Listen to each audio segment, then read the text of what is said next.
Assalamualaikum semua. Hari ini kami dari kumpulan The Stans akan membincangkan sebuah topik melalui podcast yang kami akan buat pada hari ini berkaitan tentang doa kunut.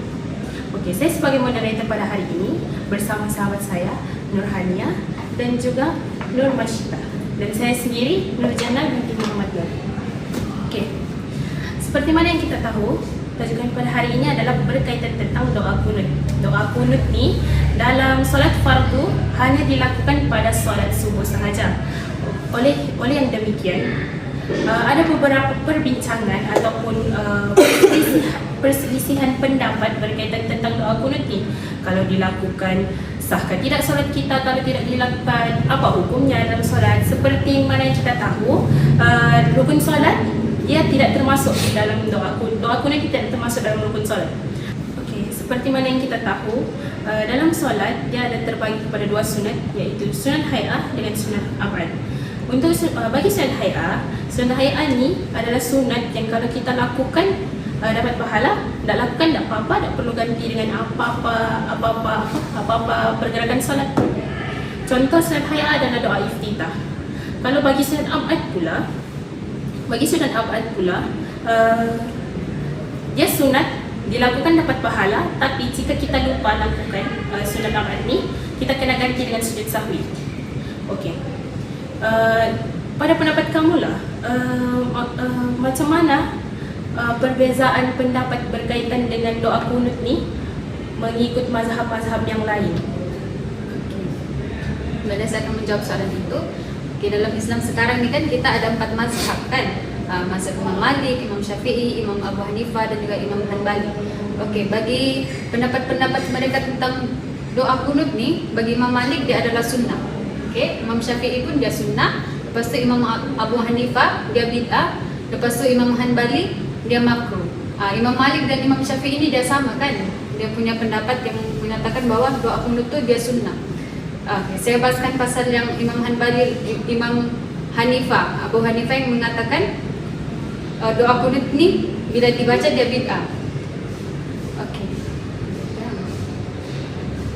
Okey, menurut mereka kunut dalam solat subuh tu dia memang pernah dilakukan oleh Rasulullah, namun kemudian dia telah dinasahkan, iaitu dihapuskan. Dari Anas bin Malik, Rasulullah melakukan kunut selama sebulan kemudian meninggalkannya. Dari hadis riwayat Ahmad. Secara pribadi Imam Abu Hanifah rahimahullah sendiri menyebutkan bahawa kedudukan doa kunut dalam subuh adalah bid'ah. Apa yang menjadi pendapat dari para ulama mazhab ini sebelumnya telah diyakini oleh para ulama dari kalangan sahabat Rasulullah, antara lain termasuk membid'ahkan kunut subuh dari kalangan para sahabat Nabi sallallahu alaihi wasallam adalah Ibnu Mas'ud, Ibnu Umar, Ibnu Abbas dan juga lain-lain lah. Jadi di sini boleh kita lihat Imam Abu Hanifah menyatakan doa kunut tu bila dibaca dia bid'ah. Lepas tu kalau Imam Syafi'i dan Imam Malik kan dia sunnah. Jadi kalau Imam Hanbali pula, Imam Hanbali cakap kalau kita baca doa kunut ni dia makruh.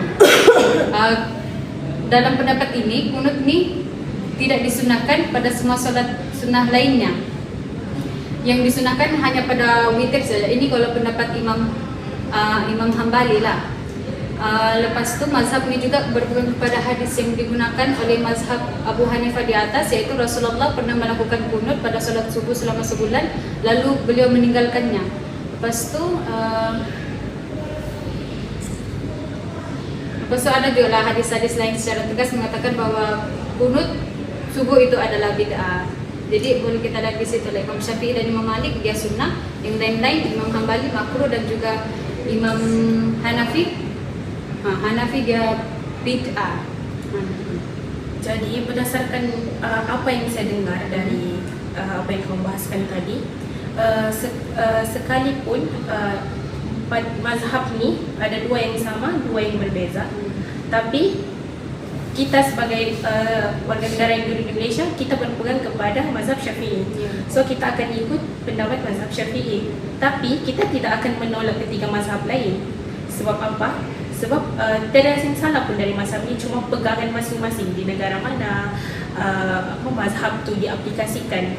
Jadi untuk soalan saya yang kedua, macam mana pula kalau kita pergi bercuti, contoh kita pergi menunaikan umrah di Mekah sebagai seseorang yang sudah pernah sampai di sana lah kan. Doa kunut ni dibacakan oleh imam di sana. Macam mana orang aplikasikan? Doa kunut ni ada atau tidak? Okey, apa ni? Doa kunut. Apa soalannya tu tentang macam soalannya kan di Malaysia mazhab Syafi'i dia membaca doa kunut. Ya. Kalau di negara lain mungkin ada berpegang dengan mazhab yang lain selain Syafi'i. Jadi based on experience, pengalaman umrah, time tu solat subuh first time kan, lepas tu terkejut lah sudah angkat tangan begini. Lepas tu tidak pula baca doa kunut. Jadi buat research lah, rupanya di Mekah dia guna mazhab lain selain Syafi'i. Jadi kalau macam kita yang dari Malaysia ni pergi sana, kita kena ikut mazhab pegangan sana kah, atau kita kena bawa pegangan kita ni ke tempat orang kah, macam mana? Memandangkan kalau di sana kita di Mekah kan kita akan solat jemaah, jadi memang kena ikutlah. Kena ikut jemaah kan, Ya, jadi jemaah. perlu ikut imam. Okey. Kalau pula kita di Malaysia ni, kita pergi solat subuh jemaah di masjid, ataupun kita jemaah di rumah lah, contoh bapak kita imam, belum lah subuh kan, masih mengantuk, belum mamai-mamai lagi. Tiba-tiba imam kita lupa baca doa kunut. Kita perlu ikut imam kah, atau kita boleh baca doa? Kita sedar, tapi imam kita tak sedar. Kita kena baca doa kunut kah, ataupun kita ikut imam tu? Dan imam tu sendiri pun lupa sujud sahwi juga, sebab dia dah sedar dia lupa pula dia baca doa kunut. Macam mana lah tu? Apa yang saya faham lah kalau begitu kan, kalau macam sempat juga kita kejar kan, boleh juga kita baca. Cuma seeloknya bagi saya lah, kan berjemaah ni kan perlu ikut imam. Jadi saya rasa patut tinggalkan sahaja dulu. Lepas tu macam yang Jannah cakap, buat sunat abad tu yang sahwi, sujud sahwi. Bagi saya lah. Nanti saya. Okey, kalau pandangan saya pun begitu. Kan kalau kita membaca, kita mau ikut je imam tu, tapi kita mau baca juga, mungkin bacaan tu akan salah, panjang pendek yang kita salah, akan begitu je. kelam kabut lagi. Kelam kabut. Jadi dia ada sesuai lah. Kalau Sah juga solat tu. Okey. Kalau macam apa yang pembacaan saya pula, selagi kita boleh kejar imam tu, maksudnya imam tu dah lagi lakukan 2 rukun selepas doa kunut tu, belum habis 2 rukun dia laksanakan, dia masih kita boleh baca doa kunut. Tapi bila saya lihat perspektif yang besar, maksudnya pendapat kamu berdua kan, macam kita ni bacaan dalam solat kena tertibkan. Itu pun salah satu juga yang macam kesempurnaan solat. Jadi kita mesti jagalah panjang pendek bacaan tu. So kalau kita berimam, kita ikutlah imam kita. Kalau kita solat sendiri pula, kalau kita sedar yang kita terlupa doa kunut tu, better untuk kita lakukanlah sujud sahwi. Bacaan sujud sahwi pun kalau tak tahu bacaannya, ada seseorang berbagi tahu, boleh juga baca bacaan sujud biasa. Okey, seterusnya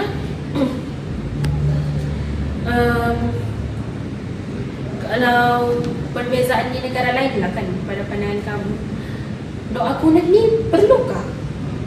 Kalau kamu solat subuh kan, kamu nampak apa syafaat doa kunut ni dalam solat? Maksudnya kalau macam saya lah kan, kalau nampak doa kunut ni, kita kena baca tu kan, kita kena tanda tangan begitu. Maksudnya kita lebih menghayati lah solat kita tu. Kita faham, kita tahu, oh ini solat subuh, ada sunnah-sunnah tambahannya dari solat fardu lain. Lepas tu kalau kita baca doa kunut ni, wajib ke kita angkat tangan berdoa macam kita berdoa minta sama Allah lepas solat tu?